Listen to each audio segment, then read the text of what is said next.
Bienvenue à tous dans cette émission spéciale Les Maîtres de la Magie. Nous sommes à Coudekerque-Branche. Ici, ce festival Les Maîtres de la Magie est bien connu et il revient avec toujours plus d'artistes. Des artistes qui vont se produire ce soir sur la scène du théâtre Jean Vilar. Alors nous allons partager avec vous les coulisses de cette grande soirée de gala. Nous irons aussi à la rencontre de certains artistes comme Eric Slogan, par exemple, illusionniste, ou encore Antonio, le magicien mentaliste. Vous êtes prêts? Attention, c'est parti pour une émission de pur bonheur. On y va.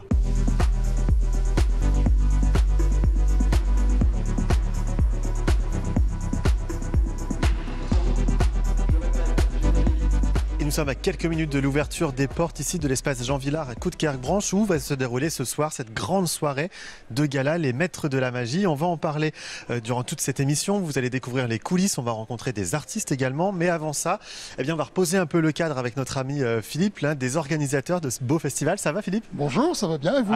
Ça va très très bien. Un peu de stress là, non? Oui, ouais. Quelques heures du début de la grande soirée de gala, oui, forcément, mais bon, tout se passe bien. Bon, ça va bien se passer, il n'y a pas de raison. Alors, on va reposer un peu le cadre. Oui. Le festival Les Maîtres de la Magie, on parle de magie, évidemment, mais concrètement, c'est quoi? Parce que ça se passe sur plusieurs jours, mais il se passe quoi? Voilà, donc on a créé, avec mon associé Gilles, ce festival il y a 13 ans maintenant, 13 ans à la demande de la mairie de Coudekerque-Branche, qui en est l'initiateur, bien entendu.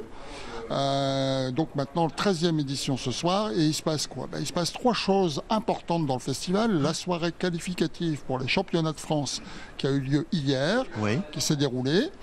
Ce soir, le grand gala, donc avec des artistes internationaux, voire mondiaux, et demain, un one-man show qui sera cette année un two-man show. D'accord. Puisqu'il y aura 2 artistes qui sont Zach et Stan, qu'on a vu couramment à la télévision ces derniers temps. D'accord. Alors chaque année justement ces artistes, il faut les trouver, il faut les dénicher, il faut se renouveler aussi. Comment on fait? Comment vous faites avec Gilles pour les trouver? Alors bon, on se déplace sur beaucoup de festivals dans la région, voire à l'étranger, sur des plateaux télé où il y a également donc des magiciens pour voir un peu ce qui existe, essayer de trouver, dénicher les bons talents. Monsieur le maire de Coudekerque aussi nous dit moi j'aimerais bien aussi telle personne. Donc voilà, on les contacte et on essaye de les avoir ici sur ce plateau à Coudekerque. C'est vrai qu'il a une petite fibre magique, le maire de Coudekerque. On le verra d'ailleurs, on le verra tout à l'heure. Peut-être qu'il nous fera un petit tour, on ne sait jamais, on lui demandera. Qui sait? Et donc, ce soir, c'est la grande soirée de gala. On va en parler un peu plus précisément avec Gilles après, mais il faut sans cesse l'appâter, le public. Il faut sans cesse le surprendre, j'imagine. Et ça sur 3h30. Voilà, tout à fait. 3h30, et on va chercher le meilleur des artistes. Des gens comme Antonio, qu'on a vu dans beaucoup d'émissions ces derniers temps à la télévision. Là, ce soir, on a également Eric Slogan, qui est une grosse vedette italienne de la magie, qui vient avec un camion de grande illusion. Oh là là là là là là. Et il y a également ce soir, vous le verrez, deux surprises dans ce festival qu'on n'a révélé à personne, puisque seul Gilles et moi sommes au courant de ces 2 surprises qui seront révélées ce soir. Bon, on a le droit de rien savoir du tout là? Rien du tout. Même pas un chouïa. Rien. Bon, on va aller voir Gilles alors justement qui est là-bas sur scène. Je vais récupérer le micro. Merci Philippe. Merci beaucoup. Et puis on va aller voir Gilles pour parler un peu plus précisément de cette belle soirée de gala. Alors on est en pleine préparation, Gilles là. Là, complètement. Chaque minute compte, j'imagine. Oui, on est timé parce que chaque artiste a 3 quarts d'heure pour faire ses calages lumière, son et installation matérielle. Mon équipe est là pour les aider. Mais effectivement, on est très timé. On termine à 18h, heure du repas. D'accord. Et après, les artistes vont se préparer pour le gala. Sur la soirée. Alors, comment on construit un spectacle tel que celui-ci? Parce qu'il y a des tas d'artistes. Il faut qu'il y ait une dynamique dans le spectacle, j'imagine. Comment on le construit? On cherche déjà les artistes qui peuvent plaire pour ce festival, qui plaisent également à Monsieur le maire, puisque c'est lui le décisionnaire. Et puis après, quand on a les artistes, on essaye de composer le spectacle avec des numéros forts, des numéros plus faibles, des numéros poétiques, des numéros drôles, de la grande illusion. Voilà, on compose aussi en fonction des désirs des artistes. Certains artistes, non, moi je veux pas être le premier, moi je veux pas, bien sûr. Ou la mise en place du matériel. Ce soir, on a un artiste on a un artiste qui a plus de mise en place que les autres. Il va passer juste après notre acte. Et tout ça, le public ne doit se rendre compte de rien tout à l'heure. Voilà. Absolument de rien. Qui est magique dans ce spectacle, c'est qu'on se rend compte de rien. Et pourtant, Et pourtant, voilà, il y a un travail énorme derrière. J'ai la chance d'avoir une équipe de 4 personnes au plateau qui est sensationnelle, plus 3 techniciens son, lumière, vidéo, qui sont extraordinaires. Ils travaillent, bah oui, c'est une journée complète de travail pour tout le monde, mais au moins le soir, c'est magique aussi. Ouais. Voilà. Alors, c'est important aussi qu'il y ait une interaction avec le public, j'imagine. Il faut que les artistes soient en interaction avec le public. Bien sûr, bien sûr. Alors, certains oui, d'autres non, tout dépend des numéros. Certaines, les grandes illusions, pas forcément. Par contre, des numéros comme Antonio qui est en train de se préparer, qui est un mentaliste, forcément il y a interaction tout le temps avec le public. D'accord. Voilà, sinon le numéro ne fonctionne pas. Voilà. Donc, on a du mentalisme ce soir. On a du mentalisme, on a du close-up, on a Boris Wall qui est champion du monde, qui fait il est venu l'année dernière et il nous fait la deuxième partie de son numéro ce soir. D'accord, ah sympa. Ouais. Et alors, est-ce qu'il va y avoir des gens d'endormis ce soir? Alors, pas cette année. On n'a pas d'hypnose cette année. Mais par contre, on a des hypnoprésents, si tu veux. Il n'y a pas de souci. Bon, alors on essaiera peut-être tout à l'heure, mais pas pendant l'émission. Hein. Pas pendant l'émission, d'accord. Mais je note. Me réveiller. Je note. Ça, c'est parce que c'est particulier aussi. Parfois, il y a des artistes qui font monter des gens sur scène. Ah, mais bien sûr. Il y a un petit risque aussi quand on fait monter les gens sur le fait qu'ils soient peut-être réceptifs. Sur l'hypnose, oui, bien sûr, mais c'est leur métier, donc ils savent qui est réceptif, qui n'est pas. Il y a un test avant qui est fait. Après, je dirais que l'artiste, en ce numéro, il connaît son tour. Et on arrive à jauger les gens qu'on fait monter sur scène. On sait à peu près quel type de personne on veut. On voit aussi dans les réactions, les gens, comment ils sont assis, comment ils... Voilà, c'est très facile, en fait. D'accord. Bon, eh ben, on va pas tout dévoiler, hein, parce que non, on va regarder.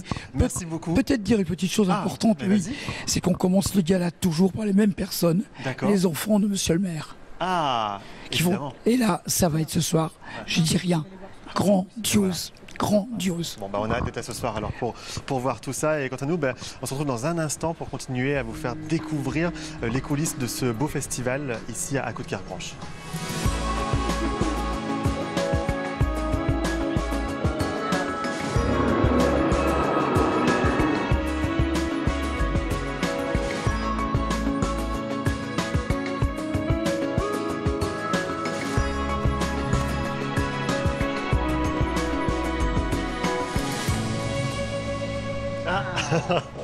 Vous m'avez retrouvé? Mais tu es là. Oui, j'étais en train de me promener dans les coulisses et je suis tombé là-dessus. Et je me demande ce que c'est, à quoi ça sert. Alors là, c'est un appareil vraiment spécial parce que là, ça sert pour faire apparaître des filles, disparaître, et en même temps, on va les couper un peu avec les ciseaux. Alors, d'accord, donc on les fait apparaître et on les coupe. Et on les coupe, oui, on les multiplie en fait. Ah, pour qu'il y en ait plusieurs? Oui. D'accord. Donc ça, c'est ce qu'on appelle de la grande illusion, c'est ça? Et ça, c'est de la grande illusion. D'accord, oui, parce qu'on ne l'a pas présenté, mais donc Eric Slogan, illusionniste, qu'on ne présente plus. Hein, et donc ça, c'est votre spécialité? Oui, c'est la grande illusion. Ce sont tous les appareils avec lesquels, sur scène, on va faire apparaître des personnes, voler, on va les couper. On va faire tous ces genres d'illusions, d'effets incroyables. D'accord. J'imagine que le plus important, c'est que les gens ne se rendent compte de rien, évidemment. Oui, c'est un des secrets de la magie, le fait de ne pas penser au trucage, mais de se faire transporter par l'illusion. D'accord, ça c'est incroyable. Comment vous les trouvez, vos numéros? Comment vous les imaginez? Donc nous, des fois, c'est pendant les sommeils. Ça, c'est un rêve, par exemple. Ou un cauchemar. Je ne sais pas quoi dire, en fait. Je pense que c'est un cauchemar. J'étais en Chine. Un jour, j'ai rêvé cette illusion. Et le matin suivant, je téléphonais tout de suite à mon constructeur à Las Vegas. Je lui ai expliqué. Il m'a fait un sketch de l'idée. On l'a mise à point dans une semaine. Et après 4 mois, j'ai débuté sur scène. D'accord. Et alors après, il faut les tester, j'imagine. Il faut les tester, il faut du temps. Oui. Mais comme j'ai déjà mentionné, on a une équipe qui sait prendre soin de ça avec moi, et des constructeurs, des consultants aussi. Avec tout, on crée ensemble ces genres d'illusions. C'est une recherche. Ah, c'est formidable parce que, alors oui, et une équipe, il en faut une parce que, bon, ça c'est à vous. Mais il n'y a pas que ça. Je crois qu'il y a plein d'autres choses à vous, là, c'est ça? Oui. Alors ça, c'est un classique parce que tout à fait, on va pêcher aussi beaucoup dans le passé, dans l'histoire de la magie qui est très important. La Malle des Indes, inventée par Harry Houdini. D'accord. À la fin des années 1800. Et donc là, c'est un tronc avec lequel on va participer un enfant parce que l'interaction avec le public, c'est très important dans le spectacle. C'est ce que vous aimez, ça, l'interaction? J'adore. C'est le plus important pour moi, le contact avec le public. Et ça, c'est la téléportation. La téléportation. téléportation. Donc, si je on va vais faire dedans... passer. Si tu vas dedans, tu rentres, tu disparais et tu vas réapparaître dans cette cercueil. C'est un peu le cercueil des Blanche-Neige. Voilà, ça fait partie aussi du répertoire. J'imagine qu'on n'aura pas, vous nous donnerez pas de secret, le secret de fabrication. Vous non, pas parce que comme j'ai dit, c'est pas important. Je me doutais. Et alors il y a une autre machine qui est incroyable, hein, je crois là-bas. Et là, on va ouvrir parce que là c'est un peu peut-être difficile d'aller la découvrir. Mais si nous ouvrons cette porte magique ici, vous pouvez un petit peu chercher de la voir. C'est quoi cette chose? Vous voyez, c'est impressionnant. C'est la turbine d'un avion, un Boeing 747. D'accord. C'est à dimension réelle et je passe à travers l'hélice. Alors qu'elle est en fonctionnement? Oui. D'accord. Oui, visuellement. C'est des heures et des heures de répétition. Oui, il faut faire beaucoup d'attention en plus parce que ça peut être dangereux. Ben oui. Et ça vous est déjà arrivé de vous blesser par exemple? Alors, un petit peu, oui. Pendant toutes les années de carrière, j'ai eu un peu de signes. C'est un peu comme les metteurs. Tu sais, quand on travaille avec des tigres, des animaux qui... Tu montres un peu de marques de ta carrière. Et moi, j'allais un peu partout dans le corps. Oui, des cicatrices que je dis, ah là, ça, je le fais en Chine. Ah ça, ah non, ça, c'est... Ça fait des beaux souvenirs. Oui, un peu douloureux des fois. Comment vous êtes tombé dedans, vous, dans la magie? La passion, tout le temps. La passion? Oui, une grande passion pour la magie, pour le monde surréel, pour fantasy. Et là, j'ai commencé quand j'étais petit, comme un peu tous les magiciens. On va se balader un petit peu dans les coulisses. Avec les coffrets magiques. Et puis, si c'est vraiment une passion, tu vas te rechercher partout des idées, des contacts avec des associations de magie, d'autres magiciens un peu plus connus qui te donnent des conseils. Et petit à petit, on marche et on progresse, on fait des progrès. Mais vous avez commencé très jeune alors? Ah oui, j'ai commencé avec 15 ans. D'accord. Mais on peut commencer à n'importe quel âge, par exemple, moi, à mon grand âge, est-ce que je pourrais commencer? Toujours. C'est vrai? C'est jamais tard pour commencer à entrer dans le monde de la magie. D'accord. Et alors, vous disiez tout à l'heure que vous aimez ce contact avec le public. Oui. Par contre, on ne sait pas comment il réagit, le public. On ne sait pas, une fois qu'il est sur scène, comment il peut réagir. Comment vous faites alors? Alors là, c'est l'empathie qu'on va créer avec le public. Et c'est le moment le plus difficile du spectacle. C'est de couper ce qu'on dit la quatrième mur, disons, dans le théâtre. Et c'est d'entrer en connexion. C'est un moment très délicat. Et ça commence de façon que tu rentres sur scène, que tu les regardes, que tu démarres la communication avec eux. Et là, il comprend ton intention. Et normalement, ça fonctionne. Ça fonctionne. Bon. Et après, on rentre dans l'univers de la magie et là, c'est parti. Et c'est parti. Et ça se déroule tout seul. Et on rêve tous ensemble. Bon. Merci beaucoup, Eric Sauvard. Partagez avec nous ces petits secrets de fabrication et on continue de faire découvrir les coulisses des maîtres de la magie ici à Coudekerque. On revient tout de suite. Restez avec nous.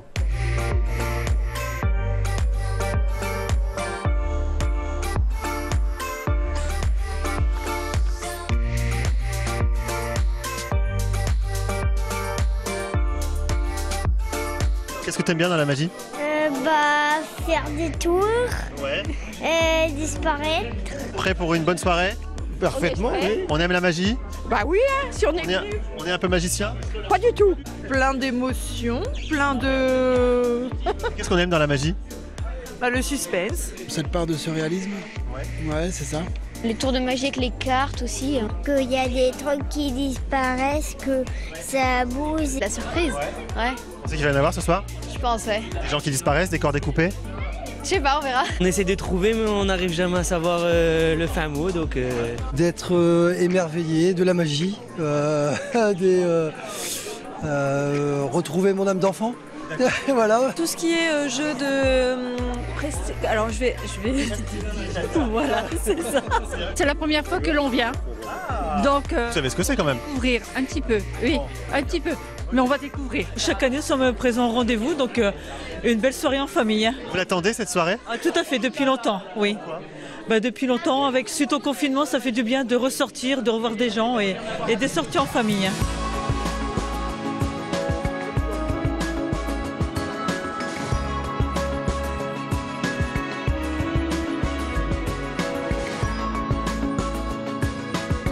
Allez, on continue de vous faire découvrir les coulisses des maîtres de la magie ici à Coudekerque. Vous savez, c'est un rendez-vous qui est très attendu par les habitants. Et pour en parler avec nous, qui est mieux placé que M. Bailleul, le maire de Coudekerque. Je ne me trompe pas, M. Bailleul, en disant que c'est un moment qui est très attendu par les habitants. Tout à fait, la soirée de gala qui a débuté, on est complet. Ouais. On est complet, demain quasiment complet également. Hier, un concours des talents, la soirée qualificative incroyable, une ambiance de folie. Les habitants de Coudekerque sont magiques comme leur ville.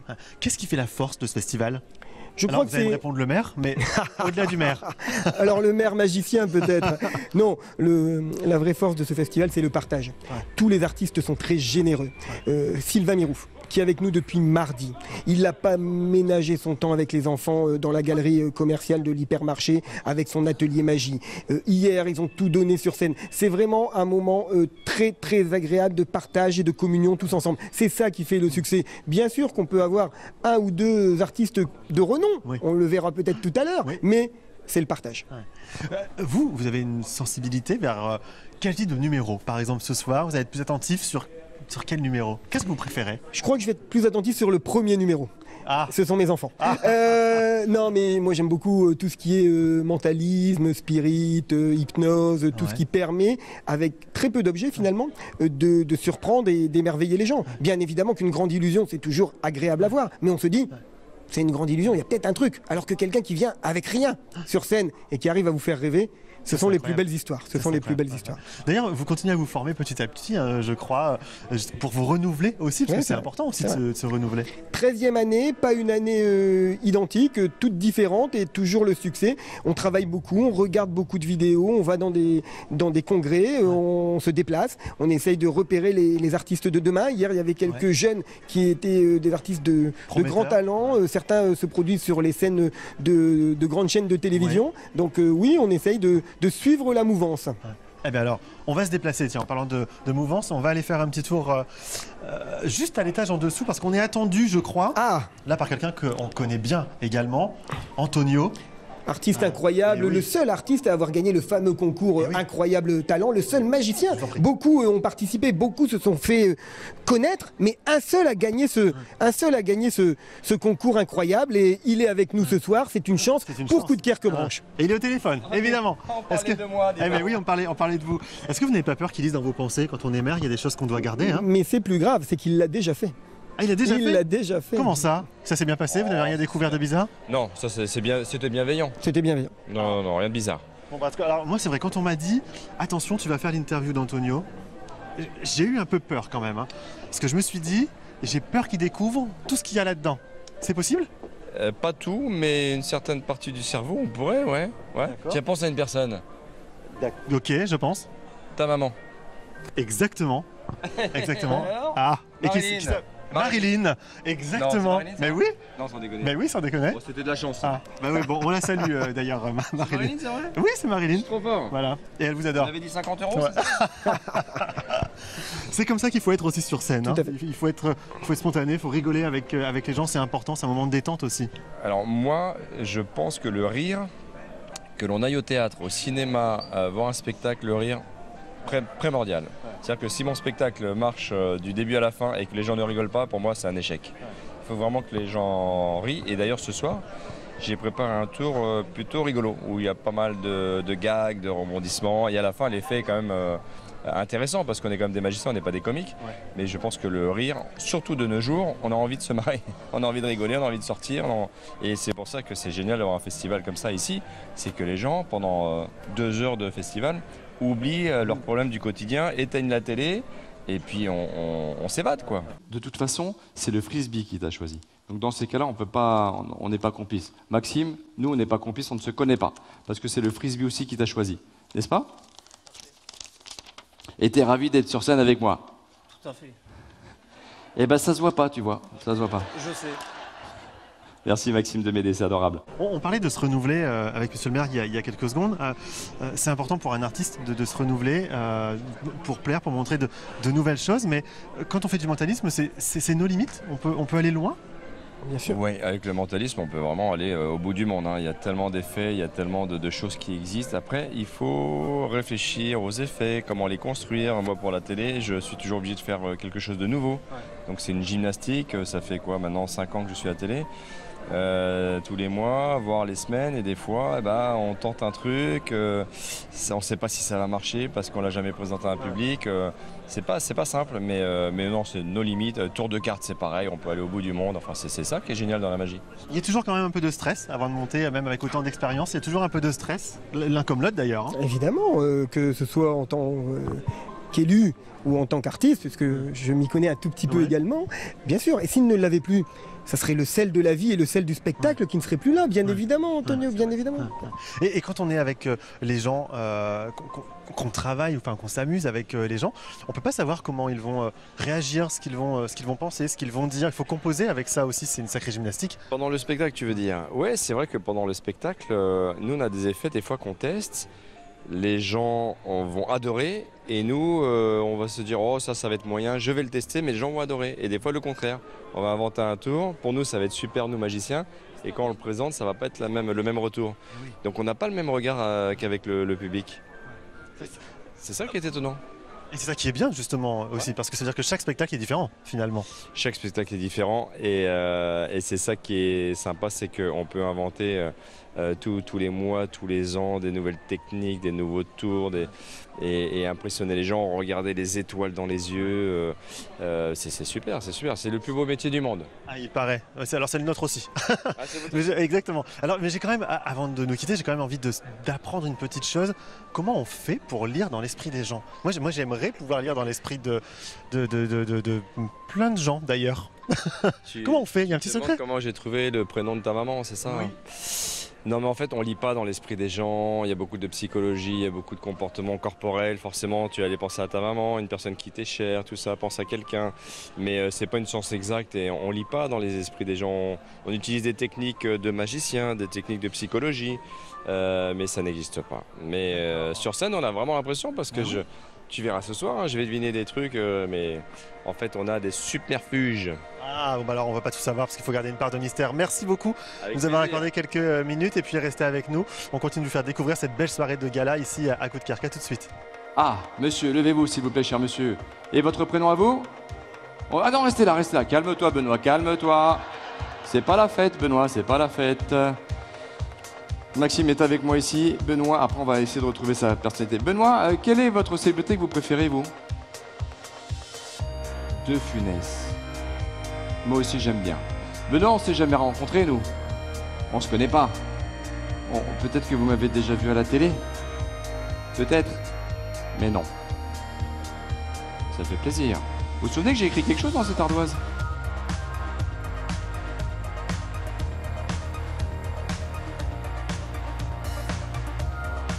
J'ai mis De Funès. Alors c'était comment? Super, comme d'habitude. Ah oui, vraiment. Ça vous a plu? Tous les numéros, vraiment, ils valaient la peine. C'était très très bien.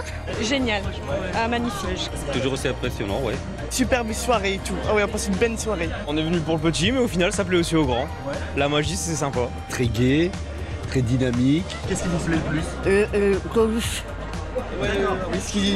ce qui a fait la peinture et tout, c'est super bien. Ouais. Antonio m'a bien plu.